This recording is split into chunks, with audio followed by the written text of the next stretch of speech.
ദൈവനാമം വാഴ്ത്തപ്പെടുമ്പോഴാണ് ദൈവത്തിൻ്റെ കൃപയാൽ ലേവ്യ പുസ്തകം എന്ന വിഷയത്തിൻ്റെ 10ാമത്തെ സെക്ഷനിൽ പ്രവേശിക്കാനായിട്ട് ദൈവം നമ്മെ സഹായിച്ചോർത്ത് ഞാൻ ദൈവത്തെ സ്തുതിക്കുന്നു, സ്തോത്രം ചെയ്യുന്നു. നിങ്ങൾക്ക് എല്ലാവർക്കും യേശു ക്രിസ്തുവിന്റെ നാമത്തിൽ സ്നേഹം നിങ്ങളെ അറിയിക്കുകയാണ്. നിങ്ങൾ നൽകുന്ന പ്രോത്സാഹനത്തിന്, സഹകരണത്തിന് നന്ദി പറയുന്നു. ദൈവം നിങ്ങളെല്ലാവരെയും ധാരാളമായി അനുഗ്രഹിക്കുമാറാകട്ടെ. നാം കഴിഞ്ഞ സെക്ഷനിൽ 26ാം അധ്യായത്തിൻ്റെ 13 വരെയുള്ള വചനങ്ങളെ പറ്റി ധ്യാനിപ്പാൻ ഇടയായിത്തീർന്ന നാം ഈ സെക്ഷനിൽ അതിൻ്റെ 14ാമത്തെ വചനം മുതൽ ചിന്ത ആരംഭിക്കുകയാണ്. എന്നാൽ നിങ്ങൾ എൻ്റെ വാക്ക് കേൾക്കാതെയും കൽപ്പനകളൊക്കെയും പ്രമാണിക്കാതെയും എൻ്റെ ചട്ടങ്ങൾ ധിക്കരിച്ച് നിങ്ങളുടെ ഉള്ളം എൻ്റെ വിധികളെ വെറുത്ത് നിങ്ങളെൻ്റെ കൽപ്പനകളൊക്കെയും പ്രമാണിക്കാതെ എൻ്റെ നിയമം ലംഘിച്ചാൽ ഞാനും ഇങ്ങനെ നിങ്ങൾ ചെയ്യും. കണ്ണിനെ മുങ്ങിക്കുന്നതും ജീവനെ ക്ഷയിപ്പിക്കുന്നതുമായ ഭീതി, ക്ഷയരോഗം, ജ്വരം എന്നിവ ഞാൻ നിങ്ങളുടെ മേൽ വരുത്തും. നിങ്ങളുടെ വിത്ത് നിങ്ങൾ വെറുതെ വിതയ്ക്കും, ശത്രുക്കൾ അത് ഭക്ഷിക്കും. ഞാൻ നിങ്ങളെ നേരെ ദൃഷ്ടി വയ്ക്കും, നിങ്ങൾ ശത്രുക്കളോട് തോറ്റുപോകും. നിങ്ങളെ ദേഷിക്കുന്നവർ നിങ്ങളെ ഭരിക്കും, ഓടിക്കുന്നവർ ഇല്ലാതെ നിങ്ങൾ ഓടും. ഇതെല്ലാമായിട്ടും നിങ്ങൾ എൻ്റെ വാക്ക് കേൾക്കാതിരുന്നാൽ നിങ്ങളുടെ പാപങ്ങൾ നിമിത്തം ഞാൻ നിങ്ങളെ 7 മടങ്ങ് ശിക്ഷിക്കും. ഞാൻ നിങ്ങളെ ബലത്തിൻ്റെ പ്രതാപം കെടുക്കും, നിങ്ങളെ ആകാശത്തെ ഇരുമ്പ് പോലെയും ഭൂമിയെ ചെമ്പ് പോലെയും ആക്കും. നിങ്ങളുടെ ശക്തി വെറുതെ ക്ഷയിച്ചു പോകും. നിങ്ങളുടെ ദേശം വിളവ് തരാതെയും ദേശത്തിലെ വൃക്ഷം ഫലം കായ്ക്കാതെയും ഇരിക്കും. നിങ്ങൾ എനിക്ക് വിരോധമായി നടന്ന് എൻ്റെ വാക്ക് കേൾക്കാതിരുന്നാൽ ഞാൻ നിങ്ങളുടെ പാപങ്ങൾക്ക് തക്കവണ്ണം 7 മടങ്ങ് ബാധ നിങ്ങളുടെ മേൽ വരുത്തും. ഞാൻ നിങ്ങളുടെ ഇടയിൽ കാട്ടുമൃഗങ്ങളെ അയക്കും. അപ്പോൾ നിങ്ങളെ മക്കളില്ലാത്തവരാക്കുകയും നിങ്ങളെ കന്നുകാലികളെ നശിപ്പിക്കുകയും നിങ്ങളെ എണ്ണത്തിൽ കുറയ്ക്കുകയും ചെയ്യും. നിങ്ങളുടെ വഴികൾ പാഴായി കിടക്കും.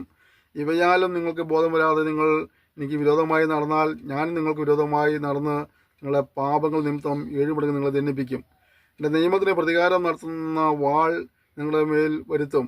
നിങ്ങളെ പട്ടണങ്ങളിൽ ഒന്നിച്ച് കൂടുമ്പോൾ നിങ്ങളുടെ ഇടയിൽ മഹാമാരി അയക്കുകയും നിങ്ങളെ ശത്രുവിൻ്റെ കയ്യിൽ ഏൽപ്പിക്കുകയും ചെയ്യും. ഞാൻ നിങ്ങളുടെ അപ്പം എന്ന കോൽ ഒടിച്ചിരിക്കുമ്പോൾ 10 സ്ത്രീകൾ ഒരടുപ്പിൽ നിങ്ങളുടെ അപ്പം ചുട്ട് നിങ്ങൾക്ക് തിരികെ തൂക്കിത്തരും. നിങ്ങൾ ഭക്ഷിച്ചിട്ട് തൃപ്തരാകുകയില്ല. കണ്ടോ, ദൈവത്തിൻ്റെ പ്രമാണങ്ങളെ അനുസരിക്കാതെ പോകുന്ന മനുഷ്യനോടുള്ള ദൈവിക ഇടപെടലാണ്. കഴിഞ്ഞ സെക്ഷനിൽ നമ്മൾ ദൈവവചനങ്ങളെ പ്രമാണിക്കുന്നവർക്ക് കിട്ടുന്ന അനുഗ്രഹത്തെക്കുറിച്ച് അല്പം ചിന്തിച്ചെങ്കിൽ ഈ സെക്ഷനിൽ നമ്മൾ തുടങ്ങിയത് ദൈവത്തിൻ്റെ വാക്ക് അനുസരിക്കാത്തത് കൊണ്ട്, വചനം അനുസരിക്കാത്തത് കൊണ്ട്, ദൈവത്തെ ഭയപ്പെട്ട് ജീവിക്കാത്തത് കൊണ്ടുണ്ടാകുന്ന നാശനഷ്ടങ്ങളെക്കുറിച്ചാണ്. എല്ലാ നിലകളിലും പരാജയമായിരിക്കും ആകത്തുക. അതാണ് എൻ്റെ രത്ന ചുരുക്കം. പരിശ്രമങ്ങൾ മുറക്കി നടന്നുകൊണ്ടിരിക്കും, പരിശ്രമങ്ങൾ വിജയം കാണാൻ കഴിയില്ല. അതുകൊണ്ട് നമ്മൾ ഉത്തരവാദിത്വം എന്താണ്? അങ്ങനെ ഒരു പരാജയത്തിനും ചെന്ന് ചാടാതിരിക്കാനായിട്ട് ദൈവത്തെ ഭയപ്പെട്ടും ദൈവത്തെ അനുസരിച്ചും ചെയ്യുവാനായി നമ്മൾ സമർപ്പിക്കുവാനായിട്ട് കർത്താവ് നമ്മെ സഹായിക്കുമാറാകട്ടെ. ഇതെല്ലാമായിട്ട് നിങ്ങളെൻ്റെ വാക്ക് കേൾക്കാതെ എനിക്ക് വിരോധമായി നടന്നാൽ ഞാനും ക്രോധത്തോടെ നിങ്ങൾക്ക് വിരോധമായി നടക്കും. നിങ്ങളുടെ പാപങ്ങൾ നിമിത്തം നിങ്ങളെ 7 മടങ്ങ് ശിക്ഷിക്കും. നിങ്ങളുടെ പുത്രന്മാരുടെ മാംസം നിങ്ങൾ തിന്നും, നിങ്ങളുടെ പുത്രിമാരുടെ മാംസവും തിന്നും. ഞാൻ നിങ്ങളുടെ പൂജാഗിരികളെ നശിപ്പിച്ച് നിങ്ങളുടെ സൂര്യവിഗ്രഹങ്ങളെ വെട്ടിക്കളയുകയും നിങ്ങളുടെ ശവം നിങ്ങളുടെ വിഗ്രഹങ്ങളുടെ ഉടലിൽ മേൽ ഇട്ടുകളയുകയും ഇത് നിങ്ങളുടെ വെറുപ്പ് തോന്നുകയും ചെയ്യും. ഞാൻ നിങ്ങളുടെ പട്ടണങ്ങളെ പാഴ്നിലവും നിങ്ങളുടെ വിശുദ്ധ മന്ദിരങ്ങളെ ശൂന്യവുമാക്കും. കണ്ടോ, ദൈവത്തെ അനുസരിക്കുന്നില്ലെങ്കിൽ നിങ്ങളുടെ പട്ടണങ്ങളെ എന്തായിത്തീരുന്നു? നിങ്ങളുടെ പട്ടണങ്ങളെ ശൂന്യതയിലേക്ക് കൊണ്ടുവരികയാണ്. നിങ്ങളുടെ പട്ടണങ്ങളെ പാഴ്നിലമാക്കുന്നു, നിങ്ങളുടെ വിശുദ്ധ മന്ദിരങ്ങളെ ശൂന്യമാക്കുന്നു. നിങ്ങളുടെ സൗരഭ്യവാസം ഞാൻ മണക്കുകയില്ല. ഞാൻ ദേശത്തെ ശൂന്യമാക്കും, അതിൽ വസിക്കുന്ന നിങ്ങളുടെ ശത്രുക്കൾ അതിൽ ആശ്രയപ്പെടും. ഞാൻ നിങ്ങളെ ജാതികളുടെ ഇടയിൽ ചിതറിച്ച് നിങ്ങളെ പിന്നാലെ വാൾ ഊരും. നിങ്ങളുടെ ദേശം ശൂന്യമായും നിങ്ങളുടെ പട്ടണങ്ങൾ പാഴ്നിലമായും കിടക്കും. അങ്ങനെ ദേശം ശൂന്യമായി കിടക്കുകയും നിങ്ങൾ ശത്രുക്കളുടെ ദേശത്ത് ഇരിക്കുകയും ചെയ്യുന്ന നാളൊക്കെയും അത് തൻ്റെ ശാപത്തുകൾ അനുഭവിക്കും. അപ്പോൾ ദേശം സ്വസ്ഥമായി കിടന്നു തൻ്റെ ശാപത്തുകൾ അനുഭവിക്കും. നിങ്ങളവിടെ പാർത്തിരുന്നപ്പോൾ നിങ്ങളുടെ ശാപത്തുകളിൽ അതിന് അനുഭവമാകാതിരുന്ന സ്വസ്ഥത അത് ശൂന്യമായി കിടന്ന നാളൊക്കെയും അനുഭവിക്കും. പ്രിയപ്പെട്ടവരെ, വളരെ ഗൗരവത്തോടെ ചിന്തിക്കേണ്ട കാര്യങ്ങളാണ്. നാം ദൈവത്തെ ഭയമില്ലാതെ പോകുമ്പോൾ, നാം ദൈവത്തെ അനുസരിക്കാതെ പോകുമ്പോൾ സംഭവിക്കുന്നതായ കെടുതികളെക്കുറിച്ച് ദൈവത്തിൻ്റെ പരിശുദ്ധാത്മാവ് രേഖപ്പെടുത്തിച്ചിരിക്കുകയാണ്. ഇസ്രായേലിനെ സംബന്ധിച്ചിടത്തോളം അവരവരെ പ്രമാണം അനുസരിക്കാതെ പോയാൽ നാശനഷ്ടങ്ങളുണ്ടാകുമെന്ന് പറയുമ്പോൾ തന്നെ നമുക്കും ദൈവം അനുസരിക്കാനായിട്ട് പ്രമാണം വെച്ചിട്ടുണ്ട്. നാം അതനുസരിക്കാതെ പോകുമ്പോൾ നമ്മയും ഇത്തരത്തിലുള്ള കെടുതികൾ അഥവാ ദൈവത്തിൻ്റെ കോപവും ദൈവത്തിൻ്റെ ശിക്ഷയും വരുവാനിടയായിത്തീരും. എബ്രാഹിം പഠിക്കുമ്പോൾ കാണുന്നുണ്ട്, എൻ്റെ പ്രവാസകാലം ഭയത്തോടെ യഹോവയെ സേവിപ്പിൻ. നമ്മുടെ ദൈവം ദഹിപ്പിക്കുന്ന അഗ്നിയാണെന്ന് എബ്രാഹിം പറയുന്നുണ്ട്. പത്രോസിൽ പറയുന്നത്, നിങ്ങൾ സകലരെയും ന്യായമിക്കുന്നതിനെ പിതാവെന്ന് വിളിക്കുന്നെങ്കിൽ നിങ്ങളെ പ്രവാസകാലം ഭയത്തോടെ കഴിപ്പീനെന്ന് പത്രോസിൽ പറയുന്നുണ്ട്. നമ്മുടെ ജീവിതത്തെ കാണുവാനായിട്ട്, കുറവുകളെ കണ്ടുപിടിപ്പാനായിട്ട് ഒക്കെ നമുക്ക് ഈ സമയം ഉപയോഗിപ്പം കർത്താവ് സഹായിക്കുമ്പോഴാകട്ടെ. ഒരു ക്രമീകരണത്തോടെ, ഒരു പുതിയ തീരുമാനത്തോടെ, ഒരു പുതിയ സമർപ്പണത്തോടെയൊക്കെ ദിവസത്തിൽ ആയിരിക്കാൻ കർത്താവ് സഹായിക്കട്ടെ. അപ്പോൾ ഞങ്ങൾ കേട്ടിട്ടോ അതിനനുസരിക്കാതെ പോയി ദൈവകോപത്തിന് പാത്രങ്ങളായി തീരുന്ന അനുഭവമല്ല, ദൈവമനുസരിച്ച് ദൈവിക അനുഗ്രഹങ്ങൾ പ്രാപിപ്പാനായിട്ട്, സമൃദ്ധിയും സന്തോഷവും അനുഭവിപ്പാനായിട്ട്, സർവോപരി കർത്താവായ യേശുക്രിസ്തു മുഖാന്തരമുള്ള ആത്മരക്ഷ പ്രാപിക്കണം കർത്താവ് നമ്മെ സഹായിക്കുമാറാകട്ടെ. അതിനെ അവഗണിച്ച് കളയരുത്. കുറേ ഭൗതിക നന്മ കിട്ടിയിട്ട് മാത്രം കാര്യമായില്ല. ഒരു മനുഷ്യൻ സർവ്വലോകം നേടിയാലും തൻ്റെ ആത്മാവ് നഷ്ടമാക്കിയാൽ എന്ത് പ്രയോജനം? ജീവപുസ്തകത്തിൽ പേരെഴുതി കാണാത്ത ഏവനെയും തീപ്പൊയ്കൾ തള്ളിയിടും. അതുകൊണ്ട് മനസ്സിലാക്കണം, എന്തുകൊണ്ടാണ് ദൈവത്തെ ഭയപ്പെടണമെന്നും ദൈവത്തെ അനുസരിക്കണമെന്ന് പറയാൻ കാരണം ചോദിച്ചാൽ, സൃഷ്ടാവായ ദൈവത്തിന് മുന്നിൽ സകല മനുഷ്യരും പാപികളാണ്. ആ പാപത്തിന് ശിക്ഷയുണ്ട്. ആ പാപത്തിൻ്റെ ശിക്ഷയിൽ നിന്ന് മനുഷ്യന് സ്വയമായിട്ട് രക്ഷ പ്രാപിപ്പാൻ സാധ്യമല്ല. നമ്മെ രക്ഷിപ്പാൻ കർത്താവായ യേശുക്രിസ്തു ക്രൂശിൽ മരിപ്പാൻ ഇടയായിത്തീർന്നു. അത് നമ്മൾ അംഗീകരിക്കണം. എനിക്കെൻ്റെ പാപത്തിന് ശിക്ഷയുണ്ട്, എനിക്ക് സ്വയമായി രക്ഷ പ്രാപിപ്പാൻ സാധ്യമല്ല. രക്ഷിപ്പൻ കർത്താവായ യേശുക്രിസ്തു എനിക്ക് ക്രൂശിൽ മരിച്ച് വിശ്വസിച്ച് പാപങ്ങൾ ഏറ്റുപറഞ്ഞ് ഉപേക്ഷിച്ച് ദൈവത്തെ ഭയപ്പെട്ടും അനുസരിച്ച് ജീവിക്കുന്നതിലൂടെയാണ് നമുക്ക് രക്ഷ കരസ്ഥമാക്കുന്നത്. ആ തീരുമാനം എടുക്കുമ്പോൾ നമ്മൾ രക്ഷിക്കപ്പെട്ടവരെ തീരുകയാണ്. അവനെ കൈക്കൊണ്ട് അവൻ്റെ നാമത്തിൽ വിശ്വസിക്കുന്നവർക്ക് ദൈവമക്കളെ തീരുമാനം കർത്താവ് അവസരം തന്നിരിക്കുക. പിന്നീടുള്ള നമ്മൾ ഉത്തരവാദിത്വമാണ് അതിനെ പ്രകാരം ജീവിക്കുക എന്നുള്ളത്. അങ്ങനെ ആത്മരക്ഷ പ്രാപിക്കുന്നില്ല എങ്കിൽ അവൻ്റെ പേര് ജീവിതത്തിൽ കാണുകയില്ല. അവനെ തീപ്പൊയ്കളിൽ തള്ളിയിടേണ്ടതായിത്തീരും. ഒരിക്കൽ മരണമുണ്ട്. മരണം കൊണ്ടെല്ലാം അവസാനിക്കുന്നില്ല. ഒരു ന്യായവിധിയുണ്ട്, അതിനുശേഷം ശിക്ഷാവിധിയുണ്ട്. വചനം പറയുന്നത് അതുകൊണ്ട് ഇപ്പോൾ ക്രിസ്തു യേശുള്ളവർക്ക് ശിക്ഷാവിധി എന്ന് പറഞ്ഞാൽ യേശുക്രിസ്തുവുമായി വിശ്വാസത്താൽ നീതീകരണം പ്രാപിച്ചവർക്ക്, പാപക്ഷമ ലഭിച്ചവർക്ക്, രക്തത്താൽ പാവം കഴുകൽ പ്രാപിച്ചവർക്ക് ശിക്ഷാവിധി ഇല്ല എന്നുള്ളതാണ്. അതുകൊണ്ട് ഈ സന്ദേശം കേൾക്കുമ്പോൾ ഇവനും പഠിക്കുമ്പോൾ ആരെങ്കിലും യേശുക്രിസ്തുവുമായി വ്യക്തിപരമായ ബന്ധം സ്ഥാപിച്ചെടുത്ത് പാപങ്ങൾ ഏറ്റുപറഞ്ഞ് ഉപേക്ഷിക്കാതെ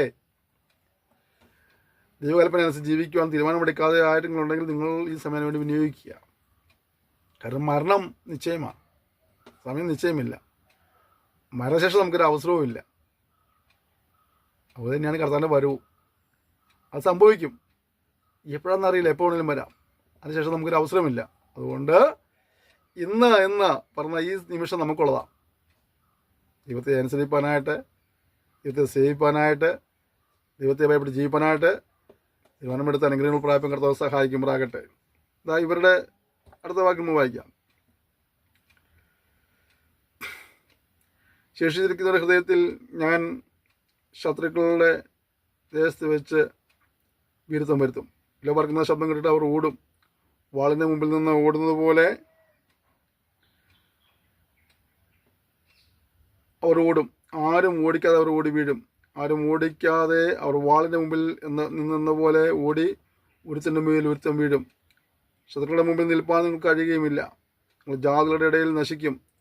ശത്രുക്കളുടെ ദേശം നിങ്ങളെ തിന്ന് കളയും. നിങ്ങളിൽ ശേഷിച്ചിരിക്കുന്നവർ ശത്രുക്കളുടെ ദേശത്ത് വെച്ച് നിങ്ങളെ അകൃത്യങ്ങളാൽ ക്ഷയിച്ചു പോകും. നിങ്ങളുടെ പിതാക്കന്മാരുടെ അകൃത്യങ്ങളാലും അവരോടുകൂടെ ക്ഷയിച്ചു പോകും. അവർ തങ്ങളുടെ അകൃത്യവും നിങ്ങളുടെ പിതാക്കന്മാരുടെ അകൃത്യവും അവർ എന്നോട് ദ്രോഹിച്ച ദ്രോഹവും അവർ എനിക്ക് വിരോധമായി നടന്നുകൊണ്ട് ഞാനും അവർക്ക് വിരോധമായി നടന്ന് അവരെ ശത്രുക്കളുടെ ദേശത്ത് വരുത്തിയതും ഏറ്റുപറയുകയും അവരുടെ പരിശോധനയില്ലാത്ത ഹൃദയം അപ്പോൾ താഴുകയും അവർ തങ്ങളുടെ അകൃത്യത്തിനുള്ള ശിക്ഷ അനുഭവിക്കുകയും ചെയ്താൽ ഞാൻ യാക്കോബിനുള്ള എൻ്റെ നിയമം ഓർക്കും, ഇസക്കിനുള്ള എൻ്റെ നിയമവും അബ്രാഹാമിനുള്ള എൻ്റെ നിയമവും ഞാൻ ഓർക്കും, ദേശത്തെയും ഞാൻ ഓർക്കും. അവർ ദേശം വിട്ടുപോയിട്ട് അവരില്ലാതെ അത് ശൂന്യമായി കിടന്നു എൻ്റെ ശബത്തുകൾ അനുഭവിക്കും. അവർ എൻ്റെ വിധികൾ ധിക്കരിക്കുകയും അവർക്ക് എൻ്റെ ചട്ടങ്ങളോട് വെറുപ്പ് തോന്നുകയും ചെയ്തതുകൊണ്ട് അവർ തങ്ങളുടെ അകൃത്യത്തിനുള്ള ശിക്ഷ അനുഭവിക്കും. എങ്കിലും അവർ ശത്രുക്കളുടെ ദേശത്ത് ഇരിക്കുമ്പോൾ അവരെ നിർമൂലമാക്കുവാനും അവരുള്ള എൻ്റെ നിയമം ലംഘിപ്പാനും തക്കവണ്ണം ഞാൻ അവരെ ഉപേക്ഷിക്കുകയില്ല, അവരെ വെറുക്കുകയുമില്ല. ഞാൻ അവരുടെ ദൈവമായ യഹോവയാകുന്നു. ഞാൻ അവരുടെ ദൈവമായിരിക്കുന്നതിന് ജാതികൾ കാണുകയും മിസ്രയീം ദേശത്ത് നിന്ന് ഞാൻ കൊണ്ടുവന്ന അവരുടെ പൂർവന്മാരോട് ചെയ്ത നിയമം ഞാൻ അവർക്ക് വേണ്ടി ഓർക്കും. ഞാൻ യഹോവയാകുന്നു. ശിക്ഷാവിധികളെല്ലാം പറയുമ്പോഴും ഒരു കരുണയുള്ള ദൈവത്തും കൂടെ കാണാൻ കഴിയുന്നുണ്ട്. അപ്പം പറയുന്ന അപ്പന് മക്കളോട് കരുണ തോന്നുന്നത് പോലെ യഹോവയ്ക്ക് തന്നെ ഭക്തന്മാരോട് കരുണ തോന്നുന്നതാണ്.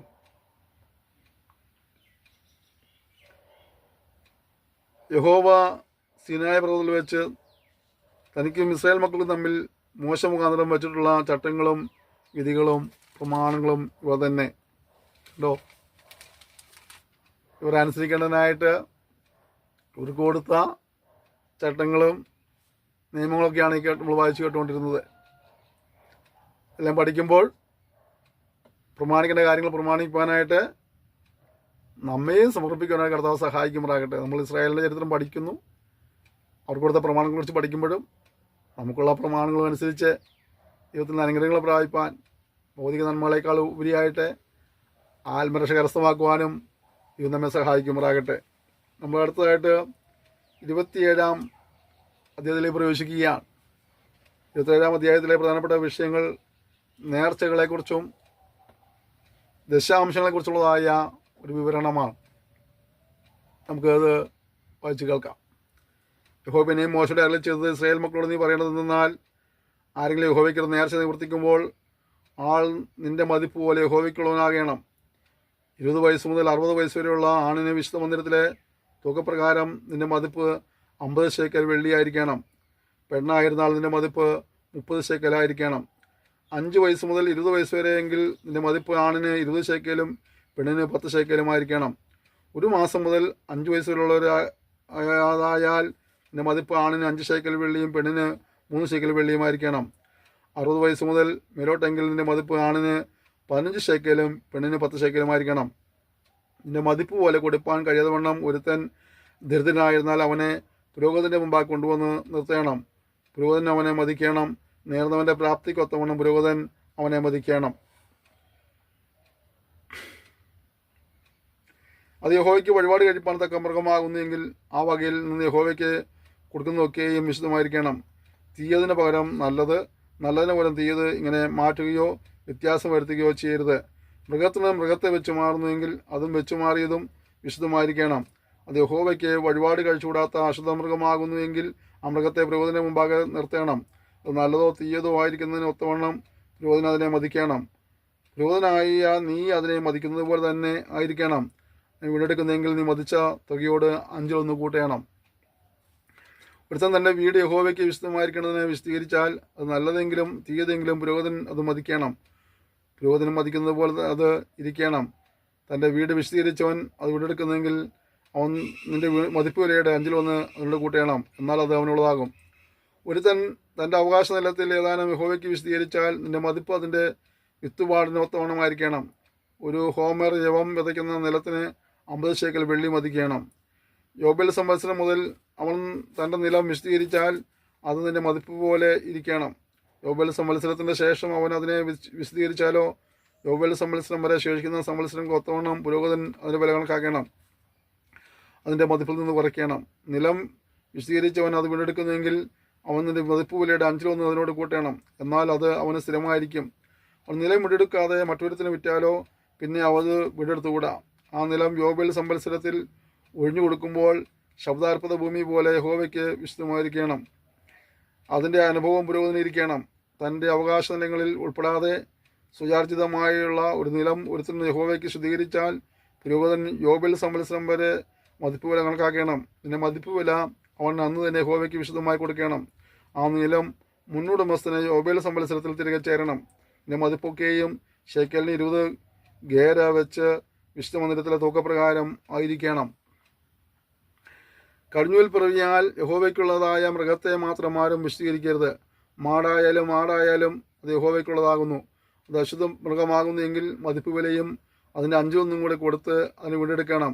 വീണ്ടെടുക്കുന്നില്ലെങ്കിൽ നിന്റെ മതിപ്പ് വിലയ്ക്ക് അതിനെ വിൽക്കണം. എന്നാൽ ഒരുത്തൻ തനിക്കുള്ള ആൾ, മൃഗം, അവകാശ നില മുതലായി യഹോവയ്ക്ക് കൊടുക്കുന്ന യാതൊരു ശബ്ദാർപ്പിതവും വിൽക്കുകയോ വീണ്ടെടുക്കുകയോ ചെയ്തുകൂടാ. ശബ്ദാർപ്പിതമൊക്കെയും യഹോവയ്ക്ക് അതിവിശുദ്ധമാകുന്നു. മനുഷ്യവർഗത്തിൽ നിന്ന് ശബ്ദാർപ്പിതമായി കൊടുക്കുന്ന ആരെയും വീണ്ടെടുക്കാതെ കൊന്നുകളയണം. നിലത്തിലെ വിത്തിലും വൃക്ഷത്തിലെ ഫലത്തിലും ദേശത്തിലെ ദശാംശമൊക്കെയും യഹോവയ്ക്കുള്ളതാകുന്നു. അത് യഹോവയ്ക്ക് വിശുദ്ധം. ആരെങ്കിലും തന്നെ ദശാംശത്തിൽ ഏതാനും വീണ്ടെടുക്കുന്നതെങ്കിൽ അതുകൊണ്ട് 5 കൂടെ ചേർത്ത് കൊടുക്കണം. മാടാകട്ടെ ആടാകട്ടെ കോലിൻ കീഴെ കടന്നു പോകുന്ന എല്ലാറ്റിലും 10 യഹോവയ്ക്ക് വിശുദ്ധമായിരിക്കണം.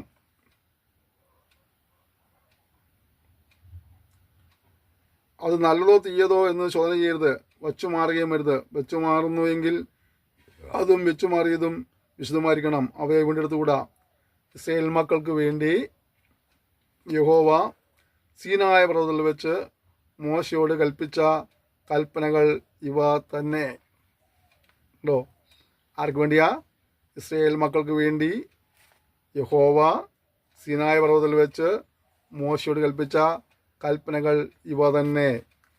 നമ്മൾ ഒരുപാട് കാര്യങ്ങൾ ലേവ്യ പുസ്തകത്തിലൂടെ പഠിപ്പാനായിട്ട് ഇടയായിത്തീർന്നു. ഇസ്രായേലിനുള്ള ബന്ധത്തിൽ അവൻ ആലയത്തിൽ എങ്ങനെയായിരിക്കണം, സമൂഹത്തിൽ എങ്ങനെയായിരിക്കണം, കുടുംബത്തിൽ എങ്ങനെയായിരിക്കണം, ആചാരങ്ങൾ എങ്ങനെയാണ്, അനുഷ്ഠാനങ്ങൾ എങ്ങനെയാണ്, ഇങ്ങനെയുള്ളതായ ഒരുപാട് കാര്യങ്ങൾ പഠിക്കുവാനായിട്ട് കർത്താവ് നമ്മെ സഹായിച്ചു.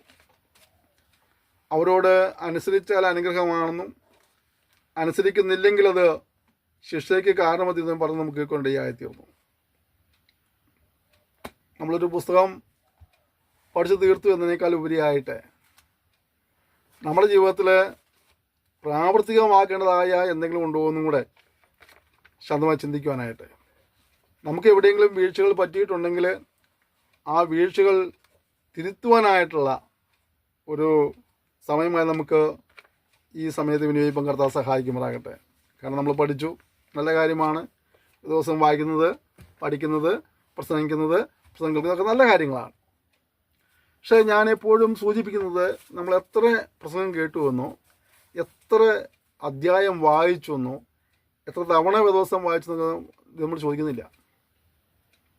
ചില പറയാറുണ്ട്, ഞാൻ 2 തവണ ദിവസം പൂർണ്ണമായി വായിച്ചു തീർത്തു, 5 തവണ ദിവസം പൂർണ്ണമായി വായിച്ചു തീർത്തു, 50 പ്രാവശ്യം വായിച്ചു എന്നൊക്കെ പറഞ്ഞുണ്ടാകാം. പക്ഷേ എത്ര പ്രാവശ്യം വായിച്ചു എന്നുള്ളതോ, എത്ര അധ്യായം വായിച്ചു എന്നുള്ളതോ, എത്ര വാക്യം കാണാപ്പാഠം പഠിച്ചെന്നുള്ളതോ ഒന്നും ദൈവത്തിന് വിഷയമല്ല. ദൈവം ചോദിക്കുന്ന കാര്യം, നീ അത് എത്രമാത്രം പ്രാവർത്തികമാക്കുന്നുണ്ട് എന്നുള്ളതാണ്. നാം ദൈവനും പഠിക്കുമ്പോൾ നമുക്ക് എത്ര വിഷയം പഠിച്ചപ്പോൾ ഞങ്ങൾ അഭിമാനത്തിൽ പറയും, ഞങ്ങൾ 39 വിഷയം, ഇത് 39ാമത്തെ വിഷയമാണ്. അപ്പോൾ ഞങ്ങൾ അഭിമാനത്തിൽ പറയും 39 വിഷയം പഠിപ്പിച്ചു. ആദ്യം മുതൽ ഇതുവരെ ക്ലാസ്സിൽ അറ്റൻഡ് ചെയ്തവർക്ക് 39 വിഷയം കിട്ടിയിട്ടുണ്ട്. ചിലർക്ക് ചിലപ്പോൾ അതിൽ കുറയും. കാരണം അവർ ചിലപ്പോൾ ക്ലാസ്സൊക്കെ തുടങ്ങി കുറച്ച് സമയം കഴിഞ്ഞതിന് ശേഷമാണ് ചില ക്ലാസ് അറ്റൻഡ് ചെയ്തിട്ടുള്ളത്. ചില ക്ലാസ് ഇടയ്ക്ക് വിട്ടുകൂടി ഉണ്ടാവും. കാരണം ബന്ധപ്പാടിൻ്റെ ഇടയ്ക്ക് ഒരുപാട് പ്രശ്നങ്ങൾ മനുഷ്യൻ ജീവിക്കുന്നത്. എല്ലാവർക്കും എല്ലാ ദിവസവും സ്ഥിരമായിട്ട് ഇതിൽ മുടങ്ങാതെ ഒന്ന് പഠിക്കാനായിട്ട് ശ്രമിക്കണമെന്ന് ഞാൻ പറയുമ്പോൾ തന്നെ എല്ലാം ചിലപ്പോൾ കഴിഞ്ഞൊന്നും വരികയില്ല. എങ്കിലും നിങ്ങൾ കാണിക്കുന്ന ഉത്സാഹത്തിന് നന്ദി പറയുക. നിങ്ങളിൽ ആർക്കെങ്കിലും ഏതെങ്കിലും ഒരു വിഷയത്തിലെ പാഠം മിസ്സായിട്ടുണ്ടെങ്കിൽ, ഇത് ഞാൻ പറഞ്ഞല്ലോ, ഏകദേശം 380ഓളം ക്ലാസ് ഈ ഭാഗം ഇതൊക്കെ വരുമ്പോഴത്തെ എൻ്റെ ഓർമ്മ 378, 388, 86 ആയിട്ടുണ്ടാവും തോന്നുന്നു. അപ്പോൾ അത്രയും ക്ലാസ്സിൽ ഏതെങ്കിലും ക്ലാസ് നിങ്ങൾക്ക് മിസ്സായി പോയിട്ടുണ്ടെങ്കിൽ നിങ്ങൾ ഈ സ്ക്രീനിൽ കാണുന്ന നമ്പറിൽ, വാട്സപ്പ് നമ്പറാണ്, ഒരു മെസ്സേജ് അയച്ചാൽ നിങ്ങൾക്ക് ആ പാഠം ഞാൻ അയച്ചു തരാം. യൂട്യൂബിൽ ആ പാഠം കിടക്കുന്നുണ്ട്, അതിന് ലിങ്ക് അയച്ചു തരാം. കാരണം ഇത് നമ്മൾ 4 യൂട്യൂബ് ചാനലാണ് ഈ പാഠങ്ങൾ നമ്മൾ അപ്ലോഡ് ചെയ്യുന്നത്.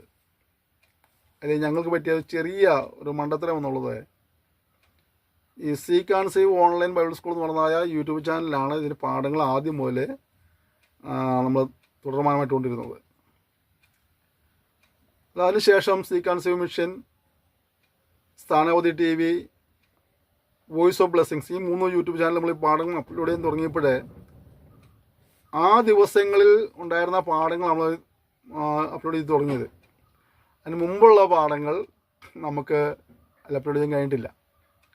അത് seek and save online Bible school എന്ന് പറഞ്ഞാൽ യൂട്യൂബ് ചാനലിൽ മാത്രമേ ഉള്ളൂ ഒന്നാമത്തെ പാഠം മുതൽ ഇതുവരെയുള്ള എല്ലാ പാഠങ്ങളും മുടങ്ങാതെ ഉള്ളത്. മറ്റുള്ള യൂട്യൂബ് ചാനലുകളിൽ നിങ്ങൾക്കറിയാം, നിങ്ങൾക്ക് കിട്ടിയതായ ആ ദിവസം മുതലുള്ള എല്ലാ ക്ലാസ്സുകളും മുടങ്ങാറ്റിട്ടുണ്ട്. അപ്പോൾ ചിലപ്പോൾ ചിലർക്കെങ്കിലും ചില വിഷയങ്ങൾ മിസ്സായിട്ടുണ്ടാകാം. എന്നാൽ ഓരോ യൂട്യൂബ് ചാനലിലും ഏത് വിഷയമാണ് തുടങ്ങിയിട്ടുള്ളത് അത് മുതൽ ഉള്ളതെല്ലാം മുടങ്ങാതെ അപ്ലോഡ് ചെയ്യാൻ കർത്താവ് സഹായിച്ചിട്ടുണ്ട്. അപ്പോൾ നിങ്ങൾക്ക് ഏതെങ്കിലും ഒരു വിഷയത്തിൻ്റെ ഒരു ക്ലാസ് മിസ്സായിട്ടുണ്ടെങ്കിൽ നിങ്ങൾ ദയവായിട്ട് ഒരു മെസ്സേജ് അയച്ചാൽ ഞങ്ങൾക്ക് അതിൻ്റെ ലിങ്ക് അയച്ചു തരാം. എല്ലാ പാഠവും seek and save online Bible school എന്ന് പറഞ്ഞാൽ യൂട്യൂബ് ചാനലിൽ കിടക്കുന്നുണ്ട്. ഒന്നാമത്തെ ക്ലാസ് മുതൽ ഇതുവരെയുള്ള എല്ലാ ക്ലാസ്സും കിടക്കുന്നുണ്ട്. നിങ്ങൾ നൽകുന്ന പ്രോത്സാഹനം, നിങ്ങൾ തരുന്ന സഹായ സഹകരണങ്ങൾ, നിങ്ങളുടെ പ്രാർത്ഥന പിൻബലം ഞങ്ങൾക്ക് വളരെ പ്രയോജനമാണ്. ഈ പാഠ്യപദ്ധതി തുടങ്ങിയിട്ട് 1 വർഷം കഴിഞ്ഞു. 388ാമത്തെ ക്ലാസ് എന്ന് തോന്നി ഈ ക്ലാസ്സിൻ്റെ ഓർമ്മ. അതായത് 380 ക്ലാസ്സിനപ്പുറം, 385 ക്ലാസ്സിനപ്പുറത്തേക്കായിട്ടുണ്ട്. അപ്പോൾ ഇത്രത്തോളം ക്ലാസ് കൊണ്ടുവരുന്ന ദൈവം നമ്മൾ സഹായിച്ചില്ലേ. ഒരു കാലാവസ്ഥ ഗതികളുണ്ടായിട്ടുണ്ട്, യാത്രയും അസുഖവും ഒക്കെ ഉണ്ടായിട്ടുണ്ട്. പക്ഷെ ദൈവം എല്ലാവരും സൂക്ഷിച്ചു, പരിപാലിച്ചു, സഹായിച്ചു. ഒരു ക്ലാസ് പോലും മുടങ്ങാതെ അപ്ലോഡ് ചെയ്യാൻ കർത്താവ് സഹായിച്ചു. ഇതിനെ കൃപയ്ക്കായി ഞാൻ ഇത് സ്തുതിക്കുന്നു. നിങ്ങളുടെ പ്രാർത്ഥന സഹായകരമായിരുന്നു. തുടർന്ന് ശുശ്രൂഷയോട് പ്രാർത്ഥിക്കണം. നിങ്ങൾക്കിത് ഏതെങ്കിലുമൊക്കെ നിലകളിൽ പ്രയോജനമാകുന്നുണ്ടെങ്കിൽ മറ്റുള്ളവർക്ക് ഇത് സാധനം ഷെയർ ചെയ്യണം. ഫേസ്ബുക്കിൽ കാണുന്നവർ ഷെയർ ചെയ്യുകയോ, യൂട്യൂബിലെ ലിങ്ക് അയച്ചു കൊടുക്കുകയോ, വാട്സപ്പിൽ ലിങ്ക് അയച്ചു കൊടുക്കുകയോ ചെയ്യാമല്ലോ. മറ്റുള്ളവരുടെ പ്രയോജനപ്പെടട്ടെ,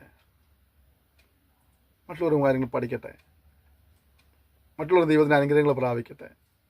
നമുക്ക് മാത്രമല്ല അനുഗ്രഹങ്ങൾ, ദൈവത്തിൻ്റെ അനുഗ്രഹങ്ങൾക്ക് എല്ലാവരും അർഹരാണല്ലോ. അവരെ എല്ലാവർക്കും ഏൽപ്പിച്ചു കൊടുക്കുക, അവർക്ക് കാര്യങ്ങൾ പറഞ്ഞു കൊടുക്കുക. നിങ്ങൾ പഠിച്ചവർ നിങ്ങൾ മറ്റുള്ളവരെ പഠിപ്പിക്കുക. നിങ്ങൾ കൂടുതൽ കാര്യങ്ങൾ പഠിച്ചിട്ട് കൂടുതൽ ചേർത്ത് പറഞ്ഞു കൊടുക്കുക. ഞാൻ ചെറിയൊരു ഔട്ട്ലൈൻ തന്നാണ് പോകുന്നത്. എല്ലാ പുസ്തകങ്ങളെയും ഒന്ന് സ്പർശിക്കണമെന്ന് എനിക്ക് ആഗ്രഹമുണ്ട്. ഇത്രമാത്രം നടക്കുമെന്ന് എനിക്ക് പറയാൻ കഴിയില്ല. ശാരീരികമായ ഒരുപാട് ക്ഷീണാവസ്ഥകളുണ്ട്. എങ്കിലും കൃപയാൽ ഇതിനെ ദൈവം കൊണ്ടുവരാൻ ഇടയായി തീർന്നു. അതോടൊപ്പം ദൈവത്തെ സ്തുതിക്കുന്നു, സ്തോത്രം ചെയ്യുന്നു. കുറച്ച് സമയമൊക്കെ പ്രസംഗിക്കുമ്പോൾ നെഞ്ചിന് വേദന ശക്തമായിട്ട് വരാറുണ്ട്. ശബ്ദങ്ങൾ പുറത്തേക്ക് വരാതെയൊക്കെയുള്ള അനുഭവം ഉണ്ടാകാറുണ്ട്. കർത്താവിൻ്റെ കൃപയാൽ ഇതുവരെയും മുന്നോട്ട് കൊണ്ടുപോയി. ഡോക്ടർമാരൊക്കെ പറഞ്ഞ് പ്രസംഗിക്കരുതെന്നൊക്കെയാണ്. അവരത് പറഞ്ഞിട്ട് ഞാൻ അവരെ പറഞ്ഞ് തെറ്റ് പറയാൻ അവരെ പഠിച്ച പഠിത്തത്തിനനുസരിച്ച് അവർ മനസ്സിലാക്കിയ കാര്യങ്ങളുടെ അടിസ്ഥാനത്തിൽ അവർ പറയുന്നത് ഒരിക്കലും വെറുതെ തെറ്റല്ല. എന്നാൽ എൻ്റെ മനസ്സിലൊരു വലിയ ആഗ്രഹമുണ്ട്, ഈ പുസ്തകങ്ങളെല്ലാം ഒന്ന് സ്പർശിച്ച് പോകണം എന്നുള്ളത്. അതുകൊണ്ട് അല്പം വേഗത കൂട്ടിയിട്ടാണെങ്കിൽ ഞാൻ ഓടുകയാണ്. അപ്പോൾ നിങ്ങളുടെ പ്രാർത്ഥന തുടർന്നുണ്ടാകണം. നമുക്ക് ഒരുമിച്ച് ദൈവനാമ മുഖത്തിന് വേണ്ടി വ്യാപ്തിക്കായിട്ട് നിലകൊള്ളാം. ഒരു ദിവസം പോലും റെക്കോർഡ് ചെയ്തിരിക്കാനുള്ള ഒരുപാട് എതിർപ്പുകളുണ്ട്, ഒരുപാട് പ്രശ്നങ്ങളുണ്ട്. റെക്കോർഡ് ചെയ്യാൻ തുടങ്ങുമ്പോഴത്തേക്കും പല നിലകളിൽ പിശാച് പ്രവർത്തിക്കുന്നുണ്ട്. റെക്കോർഡിങ് അവസാനിപ്പിക്കാനായിട്ട്, ഇത് വേണ്ടാന്ന് വയ്ക്കാനായിട്ടൊക്കെയുള്ള ഒരുപാട് ചിന്തകൾ വരാറുണ്ട്. ചില സമയങ്ങളിൽ ഞാൻ തന്നെ ചോദിച്ചിട്ടുണ്ട്, എന്തിനാ അത്ര റിസ്ക്, എന്നോട് തന്നെ ചോദിച്ചു പോയിട്ടുണ്ട്. അത്രമാത്രം പ്രശ്നങ്ങളെല്ലാം ഇതിനിടയിലുണ്ട്. റെക്കോർഡിങ്ങിന് വന്നിരിക്കുമ്പോഴത്തേക്കുള്ള ശല്യങ്ങൾ ഒരുപാടുണ്ട്. പക്ഷേ ഇതിന് കൃപയാൽ ഈ സെക്ഷൻ വരെയും റെക്കോർഡ് ചെയ്യാൻ കർത്താവ് സഹായിച്ചു. ദിവ്യാപുസ്തകത്തിൻ്റെ ഒടുവിലത്തെ സെക്ഷൻ വരെയും ചെയ്യാൻ കർത്താവ് സഹായിച്ചു. നിങ്ങളും പ്രാർത്ഥിക്കണം. നിങ്ങളുടെ പ്രാർത്ഥനയാണ് ഞങ്ങൾ ചോദിക്കുന്നത്. ദയവായി ഞങ്ങളെ ഓർത്ത് പ്രാർത്ഥിക്കുക, ശുശ്രൂഷ ഓർത്ത് പ്രാർത്ഥിക്കുക. എൻ്റെ അനേകർക്ക് അനുഗ്രഹമായി തീരാണ്ട് പ്രാർത്ഥിക്കണം. അതുപോലെ യൂട്യൂബ് ചാനൽ സബ്സ്ക്രൈബ് ചെയ്യാം. നല്ല കാര്യമാണ്. ലൈക്ക് അടിക്കുകയോ കമൻറ്റ് ചെയ്യുകയോ നിങ്ങൾ അലട്ടുന്ന ഏതെങ്കിലും വിഷയത്തിൻ്റെ വിടുതലിന് വേണ്ടി പ്രാർത്ഥനാ സഹായം ആവശ്യമാണ്. ദയവായിട്ട് ഈ സ്ക്രീനിങ് കാണുന്ന നമ്പർ വിളിച്ചാൽ ഞങ്ങൾ പ്രാർത്ഥിക്കുന്നതായിരിക്കും. ചിലർ പറയാറുണ്ട് വിളിച്ചപ്പോൾ കിട്ടാറില്ലാന്ന്. എന്നെ ഇന്ന് കാലത്ത് ഒരാൾ വിളിച്ചിരുന്നു. അദ്ദേഹം പറഞ്ഞത് ഞാൻ വിളിച്ചിട്ട് കിട്ടിയില്ലെന്നാണ്. സംഭവിക്കാം. കാരണം എന്ന് ചോദിച്ചാൽ ഞങ്ങൾ സൂചിപ്പിച്ചിട്ടുണ്ട്, ഞാൻ ഈ റെക്കോർഡ് ചെയ്യുന്നതും എഡിറ്റ് ചെയ്യുന്നതൊക്കെ എൻ്റെ മൊബൈൽ വെച്ചിട്ടാണ്. അപ്പോൾ അതുകൊണ്ട് ഞാൻ റെക്കോർഡ് ചെയ്യുമ്പോൾ എഡിറ്റ് ചെയ്യുമ്പോഴൊക്കെ ഞാൻ ഫ്ലൈറ്റ് മോഡിലിടും. അപ്പോൾ ആ സമയത്തായിരിക്കും ചിലപ്പോൾ നിങ്ങളൊരാൾ പ്രാർത്ഥനാ വിഷയം പറയാൻ വേണ്ടി വിളിക്കുന്നത്. അപ്പോൾ നിങ്ങൾക്ക് കിട്ടിയെന്ന് വരികയില്ല. നിങ്ങൾ വിഷമം വിചാരിക്കരുത്. നിങ്ങൾ അത് വാട്സപ്പ് നമ്പർ കൂടെ ആയതുകൊണ്ട് നിങ്ങൾ അതിലൊരു വാട്സപ്പ് മെസ്സേജ് വോയിസോ ടെക്സ്റ്റോ നിങ്ങളെ ഇഷ്ടം പോലെ ഒരു മെസ്സേജ് ഇട്ട് കഴിഞ്ഞാൽ ഞാൻ നിങ്ങൾക്ക് ഇങ്ങോട്ട് പ്രാർത്ഥിക്കുന്നതായിരിക്കും. അപ്പോൾ എനിക്ക് അല്ലെങ്കിൽ നിങ്ങൾ വാട്സപ്പിൽ പ്രാർത്ഥന വിഷയം പറയുമോ അല്ലെങ്കിൽ നിങ്ങൾ നമ്പർ തിരിച്ച് വിളിക്കാൻ പറയുകയോ ചെയ്താൽ ഞങ്ങൾ തിരിച്ച് വിളിക്കുമോ, കുഴപ്പമില്ല. അപ്പോൾ അതുകൊണ്ട് കിട്ടിയില്ല എന്നുള്ളതായിരുന്നു നിരാശപ്പെട്ടു പോകേണ്ട ആവശ്യമില്ല. ഇതാണ് അതിന് കാരണം. എൻ്റെ റെക്കോർഡിങ് എഡിറ്റിംഗ് ഈ മൊബൈലിൽ തന്നെ ആയതിൻ്റെ പേരിൽ ഉള്ള ചെറിയ പരിമിതികളൊക്കെയാണ്. ക്ഷമിക്കണം. ഓക്കെ, നമുക്ക് ഒരുമിച്ച് പ്രാർത്ഥിക്കാം. ഒരു വിഷയം കൂടെ പഠിച്ചു തീർക്കാൻ കരുതാൻ സഹായിച്ചു. പ്രത്യേകിച്ച് അത് യഹൂദിനെ സംബന്ധിച്ച് ഇസ്രായേൽ മക്കളെ സംബന്ധിച്ചുള്ള അവർക്കുള്ള ജീവിത പ്രമാണ നിയമങ്ങളായിരുന്നു. അപ്പോൾ പഠിക്കുമ്പോൾ നമ്മോട് ദിവ്യാത്മ സംസാരിച്ചിട്ടുണ്ടല്ലോ. നമ്മെ സമർപ്പിച്ച ദിവസങ്ങളിൽ പ്രാർത്ഥിക്കാം. സ്വർഗീയ പിതാവേ തന്ന ഈ വിഷയത്തിനായി സ്തോത്രം ചെയ്യുന്നു. ഇതിൻ്റെ ആരംഭ സെക്ഷൻ മുതൽ ഇതുവരെയും ഞങ്ങളെ സഹായിച്ചു. റെക്കോർഡിങ് മുടങ്ങാതെ, കർത്താവ് അപ്ലോഡിങ് മുടങ്ങാതെ ഞങ്ങളെ സഹായിക്കുന്ന കൃപയ്ക്കായി നന്ദി സ്തുതിക്കുന്നു, സ്തോത്രം ചെയ്യുന്നു. ഇസ്രായേലിനുള്ള ബന്ധത്തിൽ ഇവിടുത്തെ ജീവിത നിയമങ്ങൾക്കായി സ്തോത്രം ചെയ്യുന്നു. ഞങ്ങളതെല്ലാം കാണുകയും കേൾക്കുകയും ചെയ്യുമ്പോൾ, പഠിക്കുകയും ചെയ്യുമ്പോഴൊക്കെ ഞങ്ങളുടെ ജീവിതത്തിലും അങ്ങയെ ഭയപ്പെട്ട് ജീവിപ്പാൻ, അങ്ങയെ അനുസരിച്ച് ജീവിപ്പാനുള്ള കൃപ നൽകപ്പെടുമാറാകണമേ എന്ന് പ്രാർത്ഥിക്കുന്നു. കർത്താവേ, ജനത്തെ നീ അനുഗ്രഹിക്കണമേ. വചനം പഠിക്കാൻ ഏറെ ബന്ധപ്പാടുകളുണ്ടായിട്ടും വചനം പഠിക്കാൻ അവർക്ക് പഠിക്കുന്ന ഉത്സാഹത്തിനായിട്ട് ഞാൻ നന്ദി പറയുന്നു കർത്താവേ. നിന്നെ സ്തുതിക്കുന്നു കർത്താവേ. നീ ഒരു അനുഗ്രഹിക്കുമാറാണെന്ന് പ്രാർത്ഥിക്കുന്നു. ഓരോ പഠിതാവിനെയും വ്യക്തിയുടെയും ആവശ്യമുള്ള മുഖത്ത്, കുടുംബത്തിൻ്റെ ആവശ്യമുള്ള മുഖത്ത് കർത്താവ് അത്ഭുതങ്ങളെ പ്രവർത്തിച്ചവരെ അനുഗ്രഹിക്കുമാറാകണമേ എന്ന് പ്രാർത്ഥിക്കുന്നു. അവിടുന്ന് കൃപയ്ക്കായി കർത്താവേ നിങ്ങൾ അങ്ങയെ സ്തുതിക്കുന്നു കർത്താവേ. അധികാരത്താൽ പിതാവിൻ്റെയും പുത്രൻ്റെയും പരിശുദ്ധാത്മയുടെ നാമത്തിൽ ഈ സമൂഹത്തോടെ എന്നെ അനുഗ്രഹിച്ച് പ്രാർത്ഥിക്കുന്നു. ആത്മീയമായി, ഭൗമികമായി, ശാരീരികമായി, മാനസികമായിട്ട് ഒരു അഭിവൃദ്ധി പ്രായപ്പം കർത്താവ്യമായി സഹായിക്കണമെന്ന് പ്രാർത്ഥിക്കുകയാണ്. അങ്ങനെ ചെയ്യുന്ന വലിയ കൃപയ്ക്കായി സ്തോത്രം. ഒരുമിച്ച് അനുഗ്രഹിക്കണമേ. യേശുവിന്റെ നാമത്തിൽ തന്നെ ആമേൻ. ക്ഷമയോടെ സന്ദേശങ്ങൾ ശ്രമിക്കുന്ന നന്ദി പറയുന്നു. ഇത് നിങ്ങൾ അനുഗ്രഹിക്കട്ടെ. കർത്താവ് അനുവദിച്ചാൽ നമുക്ക് അടുത്ത സെക്ഷനിൽ ഒരു പുതിയ വിഷയം പഠിക്കാം. അതിനുവേണ്ടി ഒരുങ്ങുക, പ്രാർത്ഥിക്കുക. എല്ലാ പ്രോത്സാഹനത്തിനും thank you. May God bless you.